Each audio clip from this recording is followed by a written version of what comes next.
रामदेवजी शेवे कुडी भोजापूर यांच्याकडून 100 रुपयाचं दान आलेलं आहे। त्याप्रमाणे शहीद शेषरावजी शेवे अध्यक्ष लोककला शहीद मंडळ कुडी यांच्याकडून सुद्धा 100 रुपयाचं दान आलेलं आहे। मी आणि माझा सत्य तरुणी आहे आई दादा। हा चल आपण नाही तिघही मायले का जेवण करायचं चला सोबत मिळून। तुझं म्हणणं बरोबर आहे, वेळ झाली जेवण करावंच लागेल। पण आई आज माझा पेपर आहे, कमीत कमी आज तरी मला वेळेवर जाऊ दे। नाही जर कदाचित गेलो जेवणाचं काय आहे ग, मी आल्यानंतर जेवण करू शकतो। पण मला सांग, मी जेवण करत बसलो आणि पेपर निघून गेला, पुन्हा पेपर देता येईल का आई? नाही दादा। नाही ना? हो हो। एवढी मेहनत केली माझ्या शिक्षणासाठी, कोणत्या गोष्टीची कमतरता मला भासू दिली नाही। आज माझा पेपर आहे, मला शाळेत जावं लागेल। मी याला सोबत घेऊन जातो। मार्गावरती जो काही आपली प्रॉपर्टी आहे, रस्त्यावरती जे काही आपलं शेत शिवार आहे ते सगळं दाखवून देतो, याला तिथं ठेवतो आणि मग मी माझा पेपर द्यायला निघून जातो। दादा तुम्ही जेवण नाही करून राहिला ना, तो गै भाऊ तुम्ही, तर मी पण जेवण नाही करणार। आई असं नको करू अगं, आजच्या दिवस मला समजून घे। आपण बरं तुझ्या इच्छा आहे ना, तू थोडाफार नाश्ता पाणी करून घे, पण मी लगेच येतो याला घेऊन, लगेच येतो पेपर झाला की। मग लगेच तू मी आणि माझा लहान भाऊ आपण तिघेही मायलेक एका ठिकाणी बसू आणि गुन्ह्या गोविंदानं जेवण करू।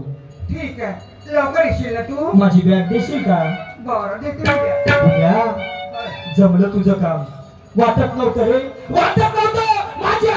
माझी आई एवढ्या तापस स्वभावाची तुला ऍडजस्ट करेल का?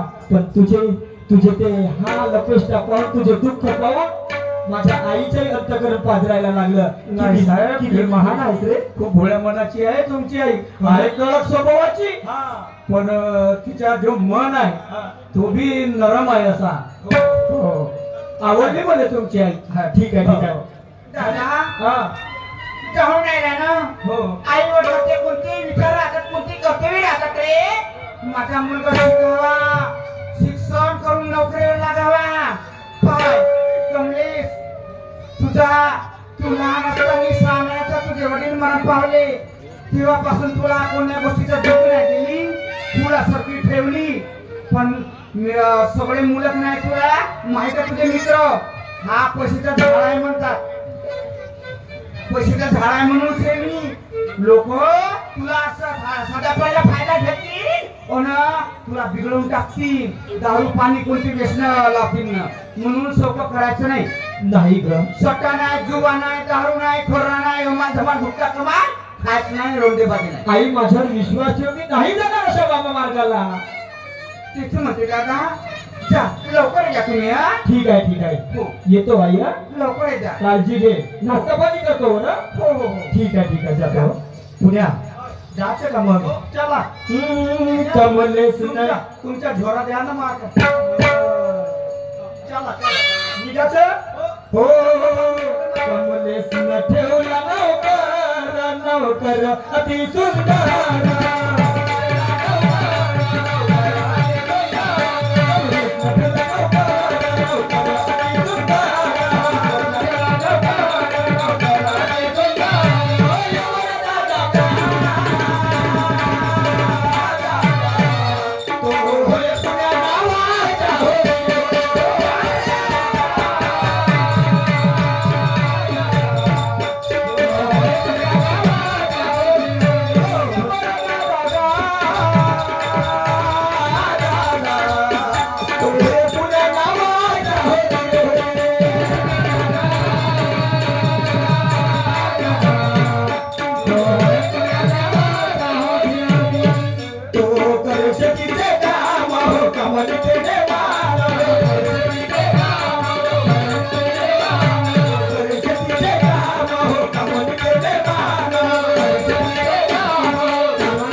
एवढा मोठा दादा या ठिकाणी 39 एकर जागा आहे आणि गावाच्या गाव शेजारी 1 एकर आहे. गावठाण त्याला म्हणतो. अशी 39 एकर शेती आहे. काय नाही हे आपली सोय म्हणून. अरे घाई दोघांत मी खुशीच्या आनंदात विसरलो. बरं जाताना सांगू दे पण आता ही 39 एकर. बरं ठीक आहे. जिम्मेदारी एकाच गोष्टीची. जिम्मेदारी फक्त एका गोष्टीची. कोणती? हा शेतीकडे लक्ष द्यायचं. कोणत्या गोष्टीची कमतरता कोणत्या गोष्टीची काय गरज भासली मला फोन कर. मी लगेच तुझी पूर्तता पूर्ण करून देईन. काही फिकर करायची नाही. हे शेती आहे ना मी यावं आता. का म्हणलास? हे शेती आहे ना मी यावं. आपली समजून सगळं वाईटोय शेती आता. बहीण मामा 10 गेले होते ना 5च राहिले होते. म्हणलो याले 2 दिवस नाही झाले. याले 2 दिवस नाही झाले. आमचं म्हणलं कोरा स्टॅम्प पण घोटते माई पुरी 40 एकर. नाही बाबा माई लायकी नाही साहेब. कोटी नेणार आहो का करीन मी. मग नाही काय विचार आपलं शिक्षण पहा. हे शेती मी सांभाळतो म्हणलो. सांभाळशील ना. आपली स्वतःची समजून राबी घ्यायच्या. अंतकरणातून मानलं रे तुले. अंतकरणातून मानलं म्हणून 140 एकर तुझ्या ताब्यात दिलेली आहे. दादा हिची विल्हेवाट लावणं ही तुझ्यावर आहे. माझ्या हातात आहे ना. ठीक आहे. मला कॉलेजला जायचं आहे. मला वेळ होते. पण जाता जाता मला फक्त 5 मिनिटं तुझ्यासोबत घालवायचं वाटते. म्हणजे वेळ नाही होईल. वेळ नाही मी करतो ऍडजस्ट. घालवायचं याच्यासाठी वाटते की माझ्या 4 वर्षाचा जमाना झाला. माझ्या मनात अशी दगडासारखी झालेली एक गोष्ट आहे. माझा कोणी मित्र नाही सोबती नाही कुणी नाही त्याच्याजवळ सांगू शकलो नाही आणि त्यामुळे माझ्या मनात माझ्या अंतकरणात असा दगडासारखा दगड झाल्यासारखं वाटते. ओझं झाल्यासारखं वाटते. पण आज असं वाटते की कुणीतरी माझ्या सखा माझ्या रक्ताचा माझा कुणीतरी माझ्याजवळ भेटलेला आहे. त्याच्याजवळ ती गोष्ट सांगावं आणि माझं अंतकरणाचं हलकं करून टाकावं. आता रक्ताच्या जवळच्या म्हणतात आई तर जवळची होती. आई जवळ सांगण्यासारखी असती ना कुण्या तर नक्की सांगत असतो. पण मी पुन्हा एक चेतावणी देतो. जे गोष्ट मी तुला सांगणार आहे ती गोष्ट ह्या कानाच्या त्या कानाला कोणाला पोहोचणार नाही. एकदम गुपित ठेवायची. ठेवशील ना. ठेवायची गुपित. तुम्ही सांगा ना मी नाही ठेवी. ठेवशील ना. कोण ठेवशील. एकदम गुपित ठेवा. पागल खोपडा. मी चांगलं सांगतो आणि पागल खोपडा काही बोलते. अबे गुपित म्हणलं गुपित म्हणजे गुप्त चुपचाप बिलकुल. ठेवी म्हणजे कोटी एकदम गुप्त. पागल खोपडा तुला येत नाही तेवढा जल शब्द. तू एक काम चुपचाप म्हणजे ह्या कानाची त्या कानाला कोणाला कळणार नाही. एकदम असा आपल्या मनात ठेवायची. कोणाला सांगत नाही बाबा. काका राजा झगडे लावून सध्या गरीब माणूस. दादा मी ज्या कॉलेजमध्ये शिकतो ना ज्या कॉलेजमध्ये शिकतो त्या कॉलेजमध्ये एक सुंदर अशी तरुणी आहे रे. तिचं माझ्यावरती प्रेम आहे आणि माझे तिच्यावरती भरपूर प्रेम आहे. झाला सत्यानाश म्हणते. मी प्रेम आहे म्हणतो हा पगला सत्यानाश झाला म्हणते. प्रेम करणं कुठं सत्यानाश होते का रे. मी काऊन म्हणलो साहेब प्रेमाची परिभाषा तुला नाही करणार रे. मी काऊन म्हणलो. तुम्ही म्हणलं सुंदर तरुणी आहे तिच्या माझ्यावर प्रेम आहे ना मा तिच्यावर प्रेम आहे. हो तुम्हाला सांगू साहेब का हे गोष्ट तुम्ही बोलल्या तर मला आठवला. काय. मी आपल्या पालगावरून ट्रेनला येत होतो. अच्छा. त्या ट्रेनच्या पटरी जवळ एक अशी जवान पोरगी झोपली होती उघडी धरून. हो तिच्या अंगावर कपडा नाही ना लत्ता नाही. हे कशी पागल पिसी असतात रे. पागल नाही. किशनजी गजभिये साहेब यांच्याकडून 100 रुपयाचं सफरेम भेटायला धन्यवाद. तर मग पागल पिसी नाही. मी ज्या डब्यात बसलो होतो त्या डब्यात एक बाबाजी बसला होता शहाणा माणूस म्हातारा. त्याला मी म्हणलो बाबाजी हे पोट्टी काऊन येते झोपली आहे. काय म्हणे बघ. तर तो बाबाजी का म्हणे अबे हे झोपली नाही म्हणे. हे होय म्हणे कॉलेज शिकणारी. कॉलेज शिकणारी वेळी बाय पोरगी नाही ना कॉलेज शिकणारी पोरगी. अशी निवस्त्र झोपली. मी म्हणलं हे मी तेच विचारतो हे काऊन येते उकळी झोपली आहे. मग रे तर तो म्हणे हे कॉलेज शिकणारी पोट्टी होय म्हणे.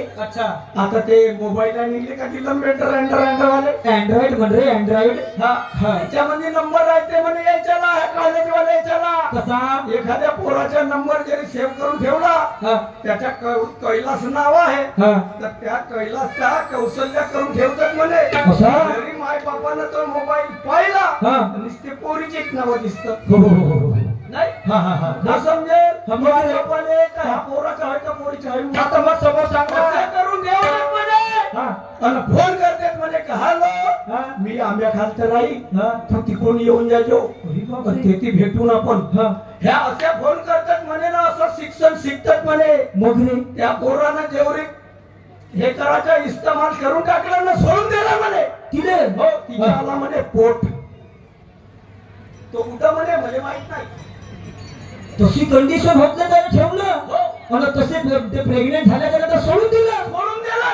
तिने मागणार कोणीची नाही म्हणून तिनं आत्महत्या केलं म्हणे या पटरीवर आली तिनं जीव दिलं म्हणे अच्छा असं मला जिती नाही म्हणे हे मेली आहे म्हणून तिच्या अंगावर वस्त्र नाही म्हणा त्याची ती काय सवारती नाही का बे म्हणे अच्छा अच्छा असाही म्हणजे तो अच्छा म्हणून तुम्ही कॉलेज मध्ये सुंदर तरुणी म्हणले का नाही मला ते गोष्ट आठवली नाही रे नाही एवढा निर्णय एवढा क्रूर एवढा कपटी तर मी नाही रे एवढा तिच्याशी माझ्या प्रेयसीशी एवढा घात करीन नाही कदापि नाही तू त्या गोष्टीचा टेन्शन नको घेऊ दादा 8 दिवसाचा जमाना झाला शेतीचं काम असल्यामुळे मी कॉलेजला नाही गेलो आज मला असं कासावी झाल्यासारखं वाटतं लहानशी गोष्ट आहे का कासावीस करता कशी लहानशी असे नसे करता बाबा कशी कासावीस कशी जरी आठवण आली तर तुमच्या जेवढ तो फोन आहे हो त्याच्यामध्ये तर फट बोलावीच असते भरपूर आहेत ना काय टेन्शन नाही आठवण आली का फोटो पाहून घेवा मनाने समाधान करून घेवा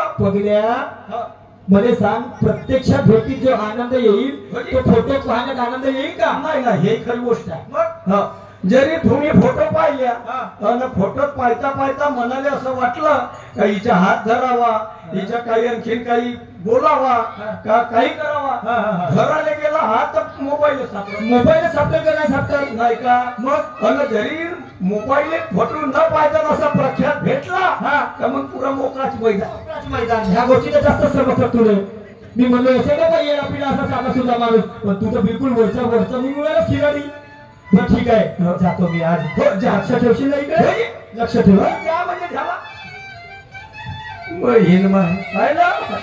याले म्हणते मोठ्या लोकांचे लहानक्या भोकाचे सुंदर करून या म्हणे करशील तर भरशील एक दिवस मला काय करायचं पण काही हरकत नाही मी होय पुण्या हे एवढाले किडे आहेत मा डोसक्याला पिलीचे तुले जाऊ देतो या रस्त्याला आणि त्या खाटल्या रस्त्याने तो पाहूनच घेतो तुझी सुंदर तरुणी कशी आहे पण पाहून घेईल कोणाला सांगणार नाही रे बाबा आपण गरीब माणूसच्या बहिणीकडची तिकडे हवा गेली तर उभ्यानं झोडपल्या माय बहिणीला नाही तुझ्या मी तुला मागा आल्याशिवाय नाही 8 दिवसाचा जमाना झाला माझी कल्पना माझ्या डोळ्याला दिसली नाही कशी असेल रे काय करत असेल आज 8 दिवसाच्या नंतर पेपरच्या निमित्ताने येईल कमीत कमी डोळा भर पाहायला भेटल जाऊन पाहतो पण कसं जाऊ काहीतरी बोलत चालत गेलं पाहिजे ओ जिसका मुझे था